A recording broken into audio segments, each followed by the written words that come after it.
Hi, everybody. So we are here today with Rose Woodman of SostreYoga.com.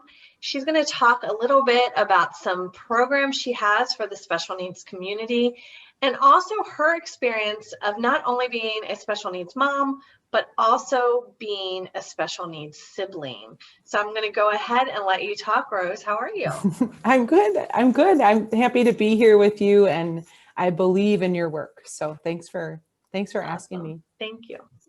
Yeah. So go ahead and let's talk a little bit about just who you are and what your experience in the special needs world has been. Well, I see myself as a person with lots of roles, right? Like I'm a mom first. I'm a mom first. Yeah. And my son has quite a variety of special needs. And he's adopted, which is another aspect of having special needs, just sort of by the very nature of your birth. Yeah. And so he is, his name is Arlo, and he's 9, and he is, he's really something else. That's my best. But he's so cool. Like, I really believe he can change the world. And I really do believe that he can change the world. So That's awesome. So I have my boy. And I also, and I'm a single mom, so there's that aspect of my life as well, and a daughter, and I'm a mindfulness and yoga teacher, and I pride myself on being an accessible yoga teacher in particular. My training was a therapeutic yoga teacher training specifically. So it's a little different, it's a different avenue, right? Yeah. And I'm so thankful that I made that choice, because it really changed. I remember in the very beginning of teacher training, there was this sort of what's your intention, and you're asking, you don't know it, but you're unearthing all of your things when you do that, right? And like you have no idea what you're in store for when you sign up for yoga teacher training. Yeah, none. There's a lot of interpersonal work to be done. Yes, there really is. To be authentic on your mat. So I just remember being so struck with this idea of, as a sister, my brother, let me go backwards. My brother, Charlie, is 39. He just turned 39. And Charlie is on the spectrum. And he lives with my folks. He is a loving, kind, he's a cool cat. He has a lot of charisma. But I suddenly suddenly in teacher training, I was struck with this idea of I wonder if Charlie's ever had a full deep breath. Yeah. I wonder if he walks around saying, as a joke, and one of his repeating phrases is, take a deep breath. And he'll walk up and it's a kind of a joke, and it's we teach them that. I'm sure you've taught Arlo the same thing. Take a deep breath, calm down, take a deep breath. Well, yeah, but Charlie's been saying that for 20 years, 30 years, right? So that might have been one of his first phrases that when he finally started talking. So he'll come up to you and real sly, take a deep breath, right? But he doesn't breathe. Yeah. So I just got to thinking, how do man, that's what I need to think about. I really need to think about this. And that was the first, it was a lightning bolt, okay, I'm reading all this deep yogic theory, and it's all about inclusivity. It's all about accessibility. Yet the image that you see of yoga is tied up in tight clothing, white women in America. Which is not yoga. No. And it's the opposite. What America thinks yoga is not the heart of yoga by any means. No, and it's a diet culture based ball game, and that's part of so I digress. I won't go into all. You're good. But I think what I took away from it, and what has influenced me, and what I feel like I bring to the table today, after a lot of study, continuous study, and joy in that, curiosity in that, is that the body, the mind, there's so many shoulds. There's this idea that You should look a certain way. You should feel a certain way. You should move a certain way. Your brain should work a certain way. And the fact is, my entire life is all built around the fact that we're wired differently, all of us. And so it's about finding the pathway in to the practice. And the practice is going to look different for each person. And so I feel like it's getting I don't know, down on one's own level. Yeah. Well, and not even down, right? Like just, well, no, I think of that honestly, because when Josh was little, before yoga and everything that I delved into, but the one way to open him up was called the Greenspan method. Yes. And it was getting down on the mat, playing with him at his own level. Yes. And coming into his world instead of making him come into my world. 100%. So that's where the down comes in with that. 100%. I am in alignment. And you know, I really subscribe to this idea that we're all, I think it's from a woman named Mary Shores, if I'm not mistaken. And she was just, it blew me out of the water. It was like this idea that we are, all of us at all times are either moving towards connection or disconnection. Yeah. In all times and in all places and with all people. Yeah. So it's just different phases of life. So to meet eye to eye, right? And to be down and in someone else's world. I guess I was made that way because that was the way my life was presented, right? Like, and so I'm much better at thinking about things from a really goofy standpoint, divergent thinking than I am thinking about like 2 + 2 is 4. And I know from being a mom, my mind has changed like that, but you grew up thinking that. It wasn't just when you became a mom, you've had to get into your brother's mind. Because I know for Josh, I have to see things a million miles before they happen, right? Yes. So when you hear a noise, that might trigger him, we got to get out. Like, you start to notice things that nobody else notices because you know how it's going to affect people. And with you growing up with Charlie, that is probably an impact that's impacted your life greatly. It's impacted every part of my life. There's this Brandi Carlile song that is called, it's about, what is it called?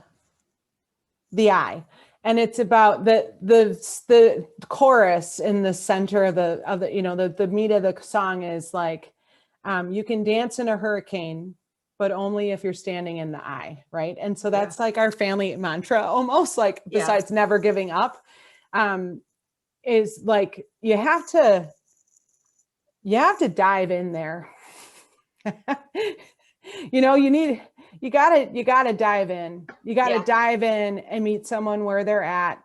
And when you do that, also being cognizant of what you've stored. So part of being a sibling, also, you know, if I'm honest about that, I'd be hard pressed to meet an active sibling of someone with special needs that didn't have some invisibility stuff left over from their life, you know.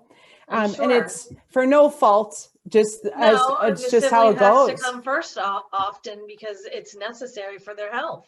Yeah. So safety.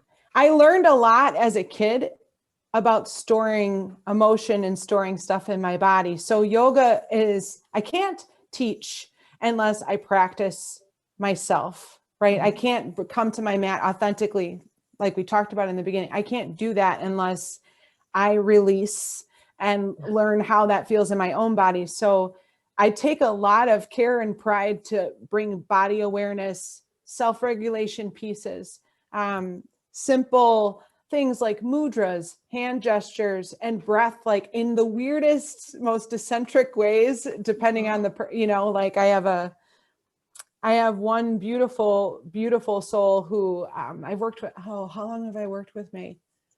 I don't know, like well over probably 3 years. And she's gained words through yoga. And that's not me. I'm not doing that. No, but you're giving her the tools to help her unlock that. I mean, and now we've figured out that, because I'm a social emotional artist, and that's a big part of what I do as part of my self-regulation practicing. But you know, like that piece, she does artwork then for the last 20 minutes of her session. And she's amazing, but it's about finding that little niche of what works for each person. Yeah, for Charlie, for my brother Charlie, sing song works every bit of it. And Josh is that way too. Yeah, right. Like, and that's something that kid's into it. It's breath though, like vibration. It can look like singing. Breath can be singing. How you can't sing without breath. It's not possible.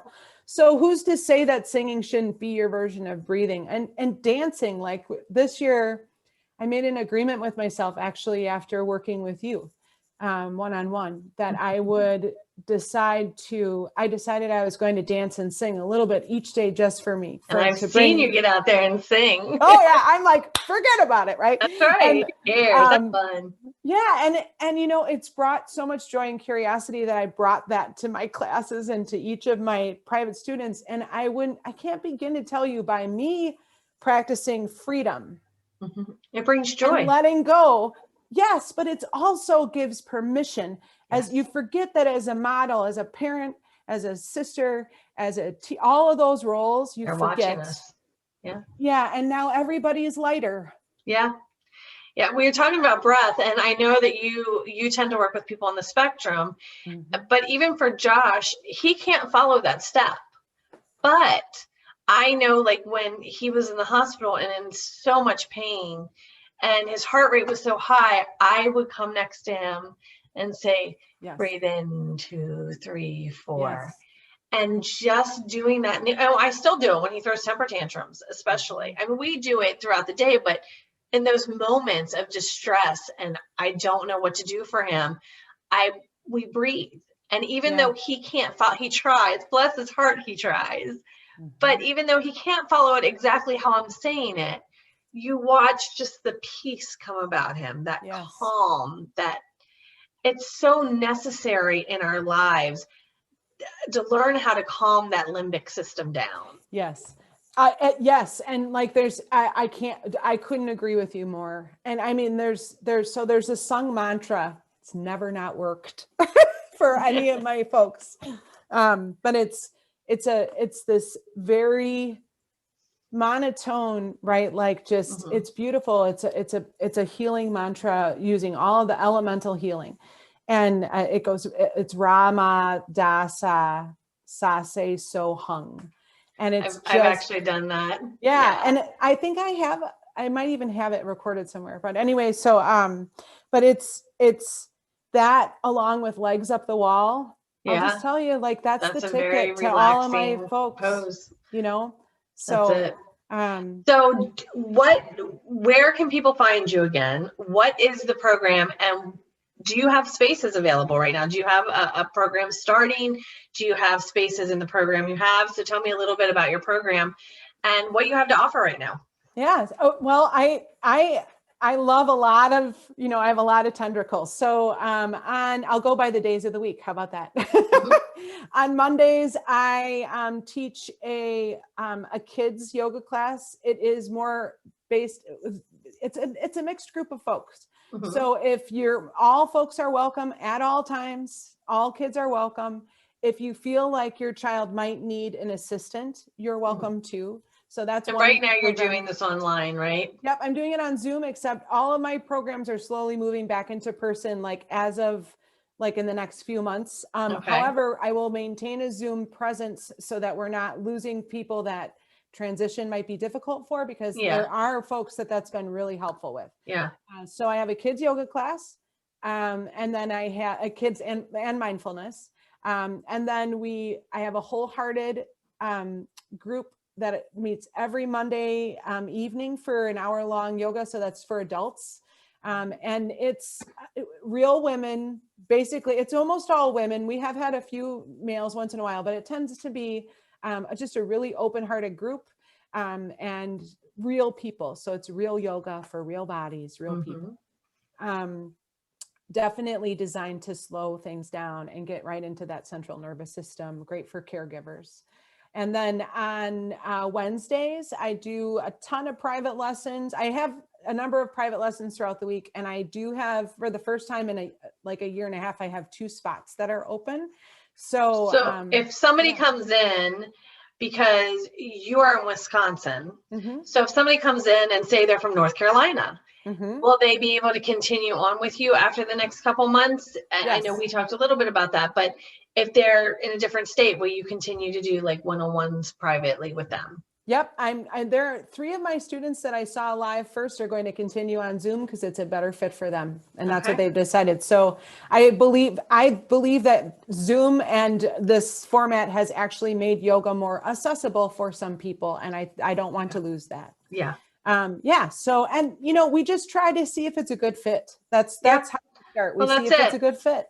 Some people, it's going to be wonderful, and some people are going to be like, yeah, it's not me. Yeah. And that's okay. That's just how it is. That's with everything that we do. And we're looking for the people that's for them, because when people do the programs, we want it to be successful. Yeah, right? Absolutely. And so I also teach a mindful art class as well. And that's kind of designed again for families. And I have grandparents that are with their grandchildren that are on opposite sides of the country. And it's like a basic art prompt, but also with pieces of mindfulness. It's really fun. Cool. And then let's see, I have an adaptive yoga class for ages 16 and up for individuals with special needs on Fridays at 5:30. And we start a new session this Friday, which will be, what day is it today, Michelle? It's Tuesday. The 3rd. It's Tuesday the 3rd, maybe. Yeah, so 3rd, 4th. So Tuesday, Wednesday, Thursday. Tuesday the 4th. Okay. So it will be on this Friday of this week. Yeah. And it's a 6-week series. And so it's 5:30 to 6:15. We start with a little bit of a dance party, and dancing can be seated. Oh, right? Yeah. No, when I do in person, my workshops, like I did with you, when I do them in person, we actually have dance parties. Yeah. I think just being yourself and being free and being silly, like you're saying, just letting go, it helps you get in that mode that you're willing to receive, you're open, and your spirits are so much better. Right? You're just happier. So it's super fun. We dance up a storm, and that series for folks that are around the Milwaukee area in Wisconsin will be live as of this Friday too. So we'll have live bodies in the studio as well as via Zoom. That's a class that I designed specifically for my brother because he lost all of his programming during the pandemic, and it's been a delight. So he's kind of my co-teacher, which is cool. Yeah. Which I'm actually going to take that sentence and plug myself for a second. Please. So I just created on lotusstudio.com a movement because the special needs community is lacking services. Our kids, our siblings, ourselves, for those of you that have special needs, there's not enough out there. And many people, once they become adults, nothing is there. Nothing is left. They're stuck at home. There's nothing there for them. So if you go to lotuscoachingstudio.com, I have a letter writing campaign that is going on right now. The letters go out on June 3rd. You can get all of the information and links to all of your government officials. So sorry to interrupt you, but when you're saying that, I'm like, but there's nothing there for our kids. There's nothing there. That's not interrupting. I'm so glad Special Olympics is slowly starting to come back to fruition right now, but we're going to be lucky if we can maintain all of the programming, even get the programming that we had available back. You're in a state that has decent programming. I am. I'm in a state that doesn't. My son's Special Olympics didn't really include him. They put him and the other kids in a wheelchair off to the side. They were on a tennis court where we just ran them back and forth while the other kids that were higher functioning got to participate. And I thought, this isn't fair. And it was me running him. Nobody else was working with him. Like, what is this? This isn't fair. And there wasn't even any shading. It was in 90-some degree weather. And they're out in this hot sun. We ended up leaving early because he's drenched in sweat. And so, it depends on the state that you live in, what you're getting, even with Special Olympics. Some states, some counties, I don't want to say state because I only know county level with Special Olympics. Some counties are just, they don't care. The movement is called A Voice for the Invisible. Yeah, and energy flows where attention goes, right? So the bottom line is, when we get frustrated, if you really look at the history of what has occurred in just a short amount of time in terms of rights for special needs, people with special needs, people that are wired differently, people with mental health, because the mental health piece of special needs is something that we don't talk at all about. And it's almost always in combination. There's very rarely is it not in combination. So I feel like, I agree with you. And that advocacy piece, people like my parents, their work has meant a lot in terms of even there being some kind of funding, programming, but we have a lot of work to do. So I stand with you. Yes, I appreciate that. I'm going to end it on there, but I would love to talk to you again and go a little bit deeper into what it's like to be a sibling. I mean, we only have about 15 minutes. I think we ran over a little bit, but we only have about 15 minutes on these calls. So it's not enough time to really dive in and talk about, but I think, and you and I've talked about it before, that it's really helpful, especially for parents, to hear what it's like as a sibling, because most of us haven't experienced that. So it gives us a nice perspective of what our other children may be going through and how we may be able to address them and make life a little bit better for them too. So I would love for us to get back together and talk about the sibling aspect.